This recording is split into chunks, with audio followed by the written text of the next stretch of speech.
One DYCOF. Mermada sa kahanginan. Alright, let's start the ball rolling. Kinanglan natin umpisahan ang pag-relay naton sa aton nga basic info, no, para gid sa aton na nga Banuang Carles sa tanan naton may avid listeners dira, no, sa mga taga-probinsya sang Masbate, probinsya sang Negros, probinsya sang Capiz, kaupod of course ang bilog nga team naton diri sa Radio Timbuok, no. Bulubantayan nyo syempre ang latest info nga pwede naton ma-share sa sininga tinion. Mermada sa kahanginan. Alright, sa piya ka linya kaupod naton si Ka-Team Rio Pancho, Ka-Team RP, please gamin. Radyo Timbuok. Balita Carlisanon. Yes po? Yes, katimidyo, no? Atak na mga alas 10 pasado. Sinigid na mga aga, no? Tigayon ining regular session diri sa Banwa, San Carles, no? Base sa reading and consideration of the previous minutes, no? Ang minutes adtong October 1, 2024 na tigayon ining ika-115 regular session. Kaupon man diri ang 118 nga regular session that was October 22, 2024 sining ika-14 sa Sangguniang Bayan diri sa Municipalidad San Carles, no. Base sa referral of measures and communication mayari diri sa referral Katenjo, ang una diri amo ni ang certified urgent the endorsement dated October 14, 2024 for the review and approval sining DMDC Resolution number 3 series of 2024, no. Resolution na naga-approve sining amended nga year 2025 annual election EIP sa budget and appropriation, no, led by our committee chair or Patrick Bisita, no. So man ang letter from the office of the mayor request for the enactment sining ordinansa sa pag-prohibit ang rampant wrestling and fighting of spider diri sa municipality of Carles. Referred to me sa ating committee chair on peace and order, Mr. SB Giancarlo Ong, no. Likewise, in resolution number 14, series of 2024, and appropriation ordinance number 06, Barangay Brosbos, Carles Lilo, request for the approval sining realignment programming of the lump sum amount of 35,000 representing the unutilized for the year 2024 budget di Barangay Brosbos. Approving the supplementary IP and further authorizing and utilization disbursement for this 2024. Katenjo, ang ikapatuloy mo ng Sangguniang Kabataan Annual Budget 2024 na dapat subject na sa akon mag-submit na sa ilang mga report. Mayara sa kapin walo tanan sa reading o na referral measures and communication sa sining ginhiwat nga ika-119 nga regular session mayara sa unfinished business ang aton legislative department, no, ining unfinished business amini ang resolution number 428-2024 resolution approving the memorandum of agreement of MOA between LGU Carles and the multi-sectoral organization Consumers Cooperative on Pansoko, Katenjo. Resolution number 429-2024 entitled upon resolution sa pag-approve sining memorandum of agreement between LGU Carles and Samas Gabi, no, upon ining katiling ban sa mga mangingisda mamumugon kag stakeholders sa Barangay Gabi. Katenjo, mga unfinished business ni nga wala pa natapos dito sa bayan sa aton legislative, no. Mayara isang apatanan sa unfinished check on apatanan on walo gid ang unfinished business na diri Katenjo. This will be subject for next session. Kaya na ang kaupot na naton ang aton nga presiding officer, no, sa persona ni Vice Mayor Ronald Sandita II na mo ang nag-preside sa sining ika-119 regular session. Ari ang iyang statement sa aton sa mapakid pangutan. Okay, sir. Vice Mayor Arnold Tanbitita, welcome diri sa Radio Timbuk. Sir, sir, ang mga pagpanamyaw sa aton mga tagpalamati sa Radio Timbuk. So mayong adlaw gid, no, sa aton mga pinalangga pumuluyo diri sa Banwa San Carles sa tigpalamati sa aton nga Waragwagan, DYCO 92.1 Radyo Timbuk. Sir, kamusta sir? Ang ginapatigayon naton nga ika-119 nga regular session diri sa Banwa San Carles. So subong adlaw no nagahiwat kita sa aton ika-119th regular session sa Guniang Bayan. So medyo madamo-damo ini subong kay tungod sa ligad wala kita quorum no. So una na aprobahan naton ang Memorandum of Agreement between Kamsoko kag sang aton nga Banwa with the signing person of Honorable Mayor Sigfredo Ting Bitita by the amount approved sa ilang project proposal 1,060,000 no Kamsoko ini Carles Multi-Sectoral Organization Consumers Cooperative aprubahan man naton ang iya sang MOA between LGU and catering ban sa mga isda mamumugon kag stakeholders sang Barangay Gabi no Kamas Gabi na ilan niya project proposal is 340,000 no and ang ato man pilang mayor ang magapirma sa MOA. Ang third is the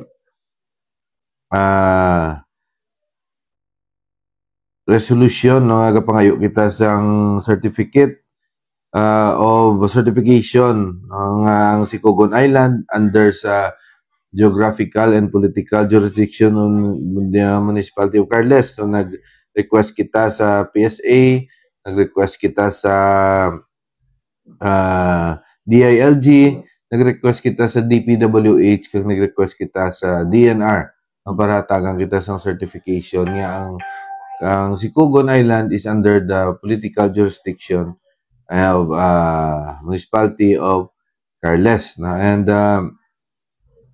ang isa pa nato na mga naaprubahan no ang aton Municipal Ordinance number 1010-2024 no ordinance declaring and approving and adopting an annual celebration of Agro-Aqua Social Economic Festival to be known as Sinugyaw sa Kadagatan kag Kaumahan Festival kag ang ini ang isa ka ordinance man 011-2024 ordinance institutionalizing the annual celebration of the Municipal Agro-Aqua Socio-Cultural Festival to be known as Sinugyaw sa Kadagatan no? So sang sinilang bulan no naghiwat kita sa aton kapistahan kadungan sang municipal and religious festival festa naton susubong nagubra kita sa ordinance nga aton hinugyaw sa kadagatan pagasaylohon naton sa kadungan sang aton nga Foundation Day sa July 1 so that ang aton nga religious festa during October is solely primarily na lang gid para sa aton nga mahal nga patron Santa Teresa de Avila hindi na agaway pa no so ang aton nga festival tuon na sa aton nga kadungan sa aton nga Foundation Day no during July 1. So for the information sir sa aton nga taga Palamatic mga kasimanwa nato no every July effective this year 2025 no so depende man ina no sa mabulos nga mayor itungod siyempre ang ato mayor outgoing na so Mayor Sigfredo Ting Bitita no so depende na no sa masunod man niya nga mayor kung iya man i-celebrarohon no ang hinugyaw sa Kadagatan Festival but for us no bilang legislative department na enact na namo ng ordinance so ara na sa local chief executive kung implement no, ang ina nga ordinansa. Sige sir. Then next mayara kita mga appropriation resolution no ang nag-aprobahan kita sang annual budget 2024 sang Sangguniang Kabataan no? Barangay Abong, Barangay Tupas, Barangay Kabilao Pequeño, Barangay Isla de Caña, Barangay Lantangan kag Barangay Barosbos no. So 2024 pa lang ini no man tapos na ang tuig so I hope nga aton mga pinalangga nga mga SKs, no, chairpersons and SK Kagawad, no, magpasa na sila sang ilang annual budget for 2025, no, kay dapat amo gid nga mga binulan nga ang ilang nga mga annual budget, no, dapat ipasa na, like sa aton diri sa munisipyo ginpasa na, no, ang annual budget para sa 2025, no, ginalantaw na lang sa aton mga Finance Committee and Committee on Budget, Finance and Appropriation for approval, no, pero so within next month, no, November, ma-approve na ina. So I hope ang aton man mga even the barangays, no, barangays annual budget sa 2025 dapat mas maayo makapasa na sila sa either next month, no, para ma-aprubahan na to be activated, to be applied with sa ilang mga barangay, no. And meron kita di resolution, no, approving MOA between provincial government and municipal government for implementation ng Zero Open Defecation Program sang DOH. So siguro mga tag ini kita mga basin, labi na gid sa mga aton mga kaislahanan para ma-attain naton ang Zero Open Defecation Program, no, sang Department of Health sang probinsya kag diri man sa aton nga banwa, no, nga mayara gid sarili nga banyo, no, ang kada panimalay, no, para siyempre hindi man mahiggo para sa aton. We are a tourism destination, no, kalaway man kung makita sa mga turista nga kundindiin lang kita, no, ano sa aton higgo. So amo na nga aton mga na subong, no, na aprobahan, damo pa man kita nga na lay down for further study. So medyo full pack, no, ang aton nga session subong sa Sangguniang Bayan. So amo lang ng akon mag ano lang kita, no, preparar kaga hindi kita magrisgo, no, damo kita sa mga kauturan nga nagkala anod kung sa dindiin nga mga lugar, no, tungod sang bagyo nga Christine, siguro risgo gid sila, no, tungod sa kagutom man or para pangabuyan. So akon lang, no, ang kabuhi nato, no, hindi niya maislan, no, ang kagutom niya magwanta tayo na. So amo lang ina kaga siyempre nakalapit na ang Pasko, bare months na sunod nga mga inadlaw, Nobyembre na, and then Disyembre na. So advance, no, Merry Christmas sa aton tanan diri sa Banwa San Carles. Sir, with this information sa ginhatag mo sa amon diri sa Radyo Timbok, madamo gid salamat, sir. Ngayon, madamo salamat gid nga paghatag sang tion sa akon perme sang 92.1 DYC o Radyo Timbok. Kag sa tantanan naton nga mga staff, no, sang Radyo Timbok kag sa tigpalamati, madamo yung salamat, mayong aga, kag God bless sa aton tanan. Thank you. Nagikan diri sa legislative body sang Sangguniang Bayan ni si Katimarpi, Timbok, Carles.